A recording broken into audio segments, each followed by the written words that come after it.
मेरे तमाम बहादुर भाइयों और बहनों, भारतीय रेलवे को सम्मानीय वित्त मंत्री श्रीमती निर्मला रमण जी ने जो रेलवे को बेचने का, जो रेलवे की बेशकीमती बहुमूल्य संपत्तियां हैं उनको बेच रहे हैं। लेकिन यदि हमारी रेल नहीं रही तो फिर आप सोचें गंभीरता से कि कौन सी नई पेंशन स्कीम, कौन सी हमारी समस्याएं, कौन सी कार्यस्थल के चुनौतियां, कौन सा पे स्केल, कौन सा वेतन आयोग, सब कुछ इस पर आधारित है। रेल रहेगी तो देश रहेगा, देश रहेगा तो रेल रहेगी, और रेल रहेगी तो हमारे अधिकार रहेंगे। अगर रेल नहीं रही तो कौन से अधिकार, कौन सी समस्याएं, कुछ भी नहीं बचेगा। लेकिन मैं साथियों आपको बताना चाहूंगी कि ऑल इंडिया रेलवेमेंस फेडरेशन ये वो संगठन है जो आज से नहीं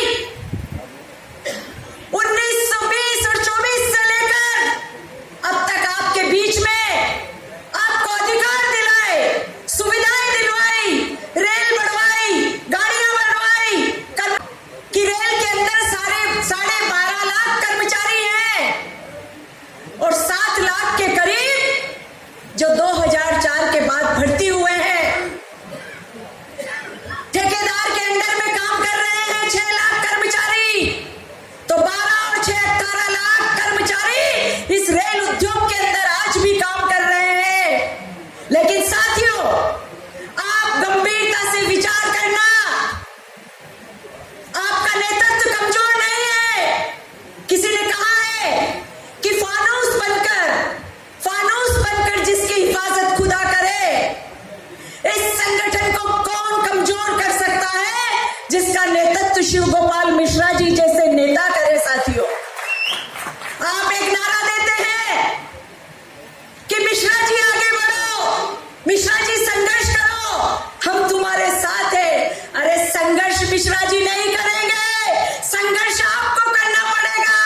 नारा होना चाहिए, युवाओं आगे बढ़ो, मिश्रा जी तुम्हारे पीछे हैं।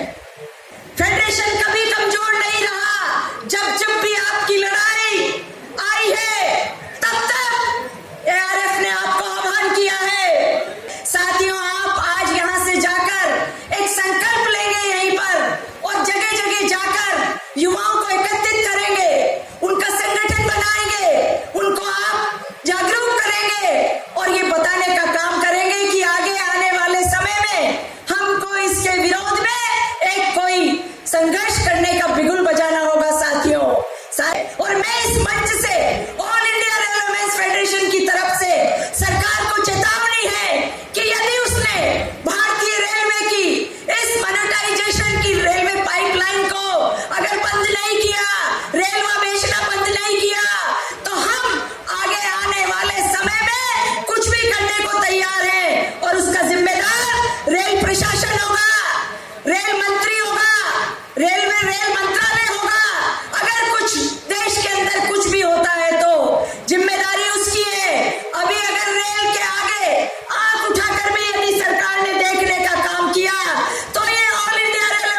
और उन्होंने अपनी पूरी जिंदगी कुर्बान कर दी।